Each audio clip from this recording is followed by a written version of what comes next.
Saya ini termasuk orang yang merupakan firasat dari Gus Dur, mendapatkan berkah dari firasat Gus Dur ya. Maka kalau hari ini santri bilang, kamu jadi santri besok bisa jadi apa? Kamu jawab tuh, santri bisa jadi presiden, contohnya Gus Dur. Santri bisa jadi wakil presiden, contohnya Kiai Ma'ruf. Santri bisa jadi gubernur, Khofifah. Santri bisa jadi wakil gubernur, Gus Yasin. Santri bisa jadi kiai viral, Gus Miftah. Saya nggak suka kalau santri itu dihina, padahal santri dilawan. Rasa nangis bah.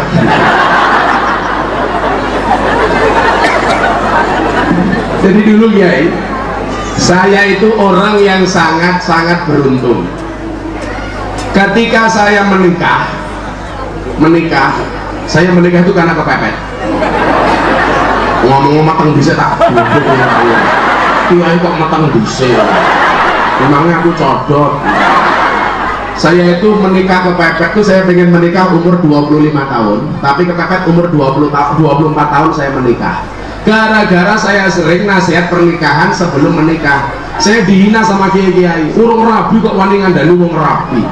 Tak jauh dia apa-apa, Mbah Mudin Barois bakalan kan urung tau mati yang budaki jenazah. Tapi ngono. Apa Mbah Mudin kudu mati dhisik lah ya ora. Akhirnya saya menikah, belum punya pekerjaan, belum punya apa-apa. Itu pun hampir ditolak sama mertua saya. Saya ditanya sama calon mertua saya, kelebihan kamu apa berani melamar anak saya? Saya jawab satu. Kekuranganmu satu. Kelebihanmu apa? Banyak kekurangan. Kekuranganmu nggak punya kelebihan, mudaranya. Punya pekerjaan? Tidak. Punya gaji? Tidak. Apa jawaban calon mertua saya? Kalau kamu belum punya pekerjaan, belum punya gaji, bagaimana besok anak istri kamu makan? Saya jawab, marah saya Pak. Heh, calon mertua, rumahnya kupingnya dia. Saya bilang begitu.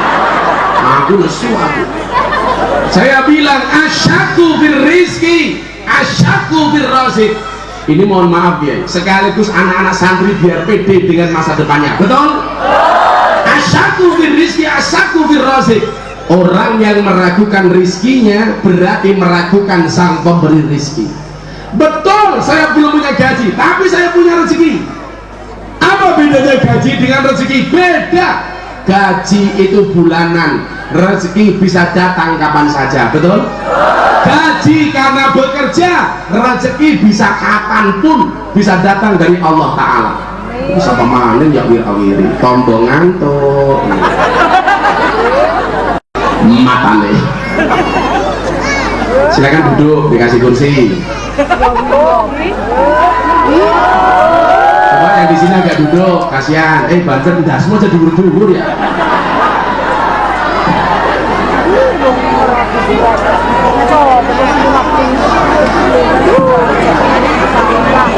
Wah, santai aja sana. Well, silakan duduk. Ini banjir siapa lemu temen ya? Ora apa-apa, di begitu lemu ora apa-apa. Jawaban ora apa-apa yang lemu mergo mangan sego daripada awakmu guru gaweane mangan kanca. Selalu ada Nabi Muhammad. Akhirnya saya menikah di usia muda, belum punya apa-apa. Awal-awal saya menikah cuma mau 5, madem-madem mangan melu moro tua. Bahkan akhirnya M10, madem-madem mangan melu moro tua muring-muring menantu meneng mawon.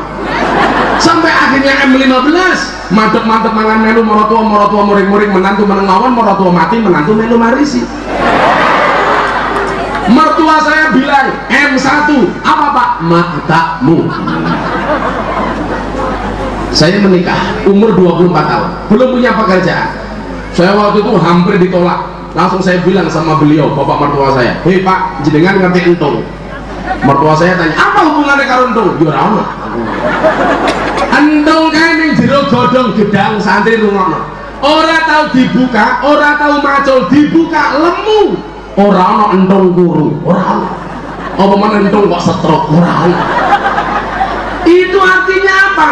Entung saja rezekinya sudah dijamin oleh Allah. Makanya kalau kamu besok keluar dari pondok bingung bingung hidup kamu seperti apa, kamu belajar dari Cecak Nduk. Lagunya anak kecil itu Kiai, yang saya sukai cuma cicak-cicak di dinding, yang lain saya nggak suka karena semuanya goblok. Oh ame-ame belalang kupu-kupu, siang makan nasi kalau malam minum susu. Saya mau tanya, walang sama kupu-kupu mana kalau siang makan nasi malam minum susu? Itu lagu ngawur itu. Lagian kalau lagu ini dinyanyikan anak kecil salah. Yang siang makan nasi malam minum susu anaknya apa bapaknya?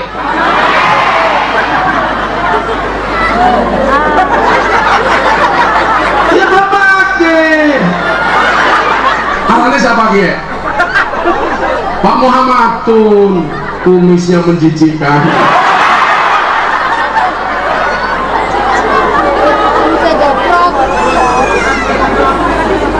Gus Muhammadun. Coba lagu yang tidak benar. Ada lagi Pak, lagu yang menghina mbahnya. Burung kakak tua hingga di jendela, nenek sudah tua giginya tinggal 2. Bilangnya mbahnya tak, mbahnya medok putu nih, nenek sudah tua giginya di jendela. Kita juga beres sih. Maka saya kemarin ketemu guru-guru TK, saya minta apa kurikulum anak-anak TK itu dirubah Pak. Masuk TK dikasih cerita judulnya apa? Kancil Nyolong Timur. Itu pentingnya apa coba? Kancil itu kan maling, kok dicerita-ceritakan kepada anak TK. Maka karena kecilnya diceritani kancil nyolong timun, begitu jadi pejabat gaweane maling koyo kancil. Sengit tahu. Berapa maning? Untung wis tua. Pak siapa namanya? Oh Muhammad juga kok, Muhammad semuanya. Pak Muhammad mulai meninggalkan dunia hitam.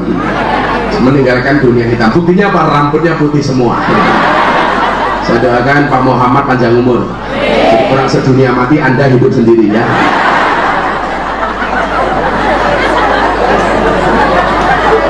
Kenapa saya katakan beruntung?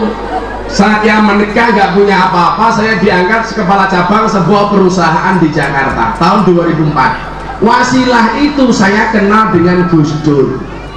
Saya setiap minggu pagi sowan Gus Dur di Ciganjur.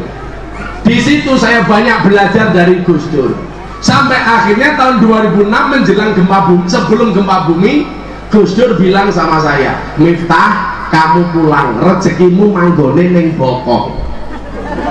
Saya waktu itu batin 2006 itu rame-ramenya penyanyi dangdut bermodalkan bokong, kuinul, goyang ngebor, goyang ngecor, goyang ngaci, goyang ngecat, goyang ngelepo, macam-macam. Saya waktu itu batin Kiai, apakah saya harus kayak Inul? Saya pulang karena Gus Dur bilang kamu pulang, rezekimu manggone ning Bokong. Saya mikir keras. Begitu saya pulang ke Jogja bulan April, bulan Mei Jogja gempa bumi. Rumah mertua saya ambruk. Saya akhirnya Gus Dur ke Jogja, saya kawal karena Gus Dur meninjau lokasi gempa. Gus Dur bola-balik, Gus Dur ditanya sama wartawan, Gus Dur, kenapa Bantul gempa bumi? Apa jawaban Gus Dur? Salahnya DPR. Kenapa? Nyi Roro Kidul dipaksa berjilbab.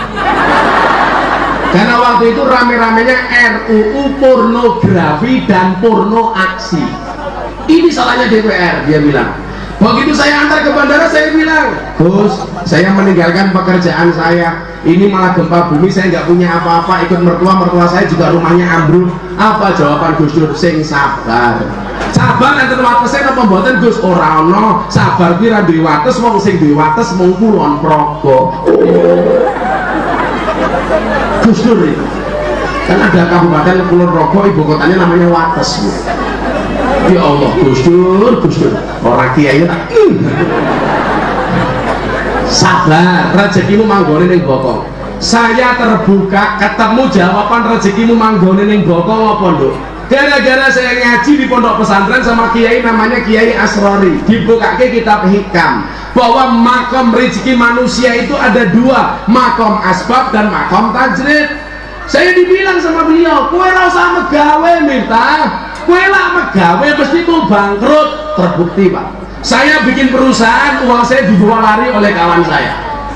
Akhirnya apa? Saya putuskan rezeki ini manggone ning bokong, mulang santri. Disitulah saya memahami man aslaha akhiratahu fa aslahallahu dunyahu. Barang siapa membaikkan akhiratnya, maka Allah akan membaikkan dunianya. Maka santri kalau dilamar sama cowok, jangan kamu lihat hartanya, lihat proposal hidupnya. Wow. Aku seneng karo awakmu. Masa depannya gimana Mas? Coba terangkan kepada saya. 4 SKS. Caranya begitu. Dan ternyata benar, begitu saya fokus ngurusi agamanya Allah, Allah membaikkan dunia saya. Maka santai saja. Hari ini kamu belum menikah, tapi kue santri cah kene cah NU. Kue sesuk rabi lan duwe apa-apa. Kue wong NU ora apa-apa, ora iso masak, ora duwe beras, ora duwe duit, ora iso tuku beras, ndelalah tanggane mati, mangan.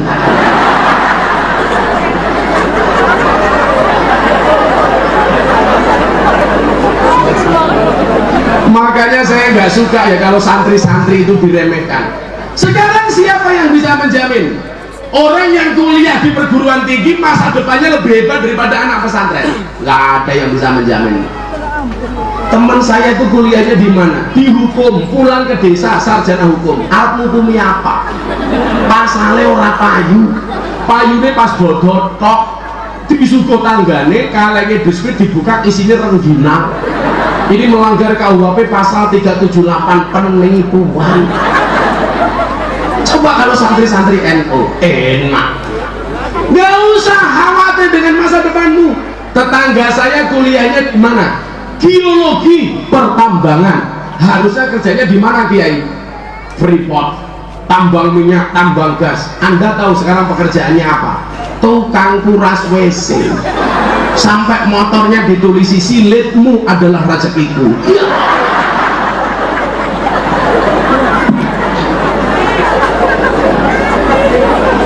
Coba kalau kamu jadi santri, enak. Rezeki kita dijamin oleh Allah dong. Ada yang berdoa, ya Allah saya pengen di rumah saja sambil goyang kaki dapat duit. Kabul jadi tukang jahit.